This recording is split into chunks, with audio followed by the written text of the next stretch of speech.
Alright, so I'm going to show you how to make salmon chowder. Whether you know or not, I live up in Alaska and we eat like salmon all the time. And I had a buddy of mine ask me to explain how I make my salmon chowder. And instead of explaining it to him, I'm just going to go ahead and make a video. We have freezer bird salmon, right? So you want to pick up like a pound or two of that. And I'll list all the ingredients in the box below. This is we're cooking, so it's not like you have to follow it to 100% to a T. If there's something you don't like just don't put it in. That's the fun thing with cooking. You can play with it and make it your own. This is how I make mine. So we're just gonna hop right into it. So we're gonna go ahead and put a little bit of oil into our pan. I got a pound and a half of bacon, right? And we're just gonna go ahead and chop this up. Pop it in your pan.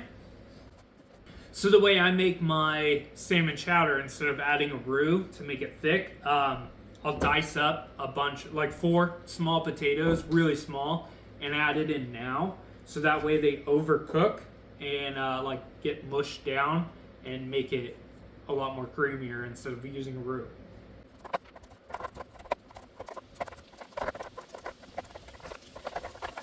So now that we have like a small dice, so that way they overcook and break down into our chowder, we're gonna pop that into our bacon. Next, we're gonna throw in, I used a whole head of garlic, a whole onion, and a jalapeno. I'll be the first, if you know me, you know how much I hate spice. I really do not like spice. I don't like spicy things. But since I'm making like an incredibly large batch, 1 jalapeno, and I take the seeds out, really doesn't do much to it. So let's go ahead and chop all this up and throw it in here and saute it up.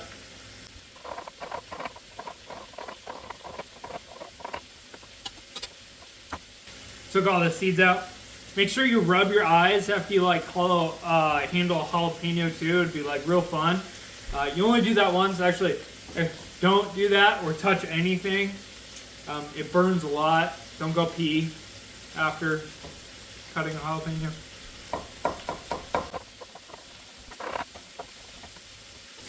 And a whole onion. You can go ahead and dice it. I'm not going to. I just like to have them lightly sliced, right?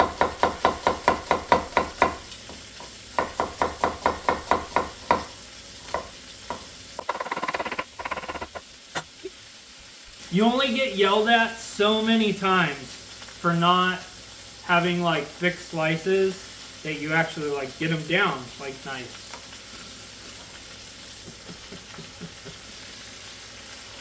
Okay, I got all the stuff I need to have in my pot to start, except salt and pepper, but I actually used peppered bacon, so I'm not going to add any pepper in there because there's quite a bit, at least for now. So, I don't know, a tablespoon of salt. And stir. Alright, we're just going to go ahead and let it do its thing for about, 5 to 10 minutes until it cooks down, and occasionally stir it. So while this is cooking, I'm going to go ahead and prep my next step. So I like carrots in mine. You don't have to put it, but I like to cut them a little bit bigger, right? Because otherwise, if we cut them too small, they'll cook too fast, right? And then they'll be mushy. And I personally want a little bit of a soft crunch in it still. It makes sense. I know that sounds weird, but if you had it, you'd understand. Because I can't spoke. I am not a smart man, Jen A, but I know what love is. Ah!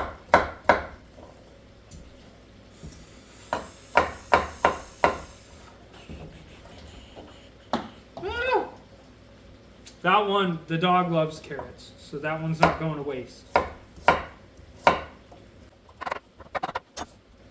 Don't roll away. Okay. I like sweet potatoes in mine. I grabbed 2. I don't know if I need to, so I like a medium diced, maybe a little bit larger. Obviously not that small, but you'll see. Right, so something like that. Doesn't have to be perfect.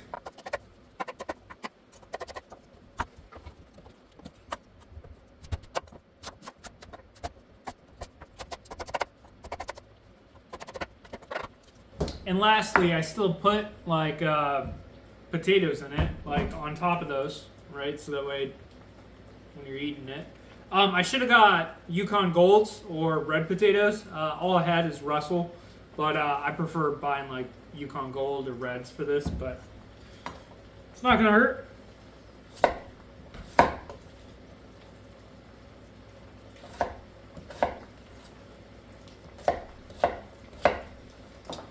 You know, medium cut. These are a lot bigger, but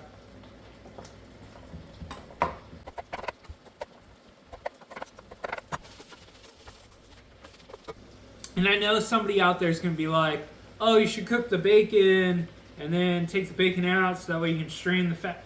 No, I'm gonna leave all the bacon fat in there. It's flavor, and there's gonna be a lot, so it'll be fine. Don't overcomplicate this. Okay, now that I have all the potatoes and my carrots prepped, you're gonna get 4 cups of chicken stock, or I just use Better Than Bouillon. A lot of times I'll make my own chicken stock, like I save my own bones or my turkey, but I don't have any chicken stock on me right now. So just Better Than Bouillon works. 4 cups. Another really good tip I can give you is make fresh bread, because you're gonna regret not having fresh bread with the chowder. So I made a sourdough, and I'm gonna pop it in, and it should be done almost like right when this is done. If not a little after, I can wait. It'll be good though.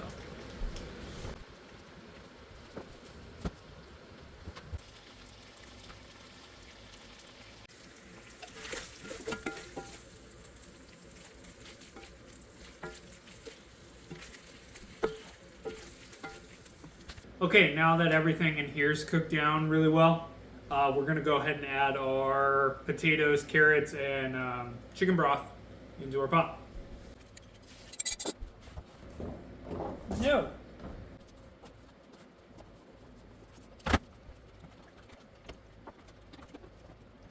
As you can see, there's quite a lot of stuff in our pot. It's fine if some of it's up and over. We're gonna bring this up to, we're gonna put a lid on it, bring this up to a simmer, and we're gonna go ahead and cook it for about 20 to 30 minutes until those potatoes and carrots are almost done.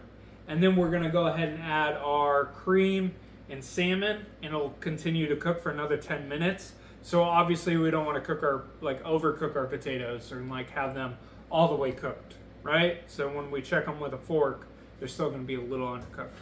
So while this is cooking, we're going to go ahead and prep our salmon. Depending on where you got your salmon, it might not have the skin on it, but if it does, we want to take it off. You can use a chef's knife. I just prefer a deboning knife because it bends a little bit more.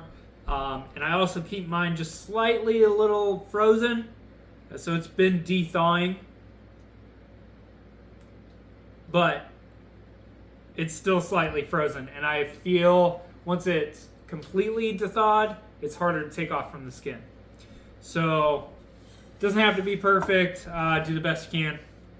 All I do is you dig in my fingers a little bit on one of the sides, cut in, and then follow the skin, right? Pull back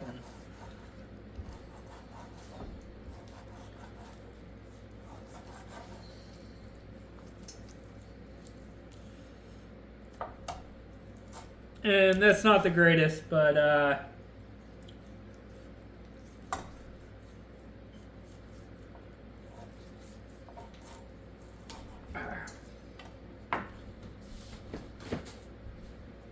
remember, baker, not cook, not chef.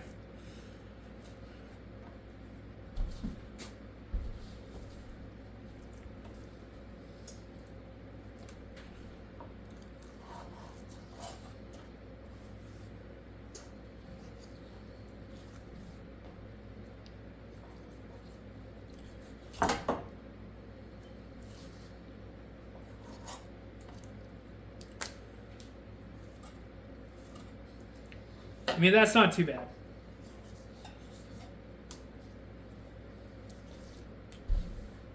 The most important part of this is don't get all these fucking scales in your chowder, because that would suck. Okay, I'm not going to take the time to pluck out every single bone. I'm just going to pull them out of my mouth when I'm eating it. My buddy Brad would be super disappointed by that, but oh well. So you just want chunks of your salmon, right? Nothing too large, too small. Try and make them all the same size.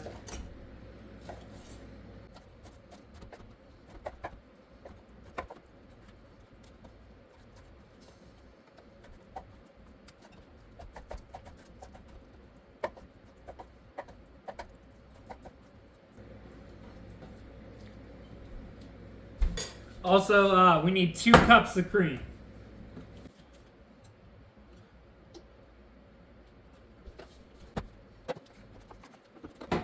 I personally, I'm going to add another tablespoon of salt, because obviously I'm adding all this in, and I think it's going to need more salt.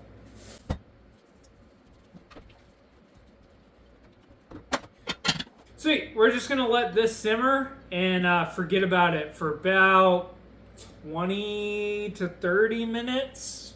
And we'll come back and I'll show you what it's supposed to look like.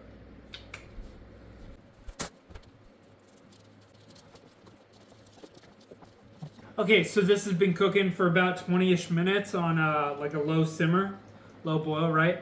And obviously, like when you, right, so we got a carrot there, we got a sweet potato, we got a potato, right? Normally it just like slides straight through, right? But we want to be met with a little resistance here, because after we add our cream and our salmon, it's still going to take like 10 minutes, right? So there's still a little bit of a push, right? I don't want it just to slide straight through.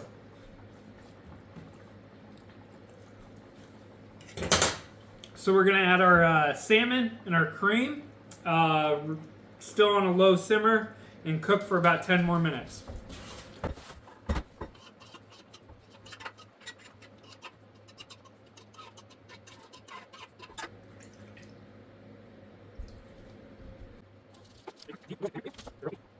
Cool, I got it all mixed in. My salmon, my cream, everything else. I have it on a low simmer.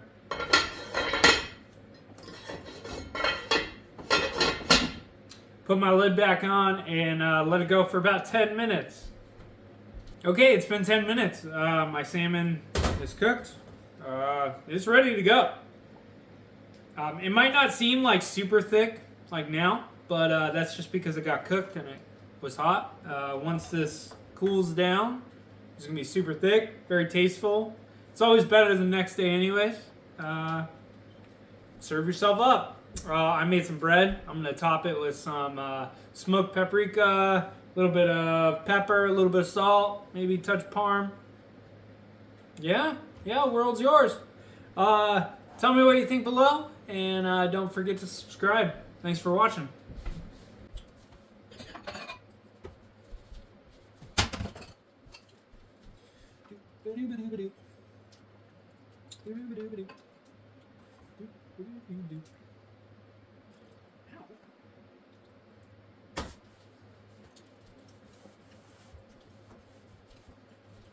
Some notes real quick. If you don't want like oil sitting on top of your chowder, just don't add any oil in the beginning. And when you cook your bacon down, and that bacon fat will cook everything else. But I like to add a little oil in mine to help the cooking process, so I do.